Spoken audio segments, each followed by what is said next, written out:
Also, I was thinking when you were introducing me, I was remembering, must have been like 5 years ago, I read an article of yours on Reformed African American Network. And I remember having a short conversation with you on Twitter. Mm-hmm. And I was making the case like, well, yes, there are problems, but really, you should just focus on your own community. And you were pushing back and saying, no, you can't just cop out like that. It is it's a nationwide issue. We all have skin in the game. We're all participating in the systems that have been created. And at the time I was like, man, what does this guy want me to do? He's pushing me too hard. I do not remember this. Wow.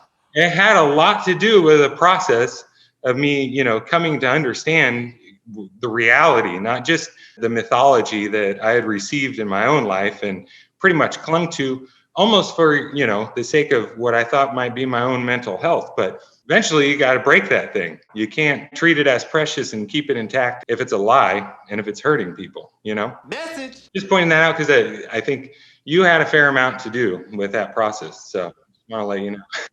I literally had zero idea about that. I could probably find those messages. Yeah, maybe I'll share them with you if I can put them down. And it's so crazy that you said your response to Ameen at first was like, "What? So what do you want me to do?" Because I feel like I hear that more than anything. It's like, so okay, all right, you won the argument. Okay, I got it. Now what? Right, you know what I'm saying? Right. And it's so interesting because oftentimes I have a lot of thoughts about now what, but it feels inappropriate to move into now what.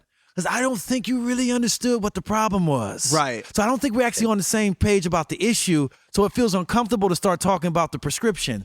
It's blowing my mind right now that it almost seems like you went through a time of sitting with. Yeah, go ahead. But I'll one up you. It's even worse than that. I thought I had done my good deed by getting that far. Right. Wow. Right. I'm acknowledging there's a problem. Something definitely did go on with Mike Brown and Trayvon. Mm-hmm. So now I've done my good white deed. And how can you not accept that? Can't meet me halfway? What's going on? It kind of felt like that, in that perspective. So for me, it was helpful for you to be direct and push back against that, but require a little more thought, a little more introspection. Helps move people out of that, I think. Not in every case, but that's how it was for me.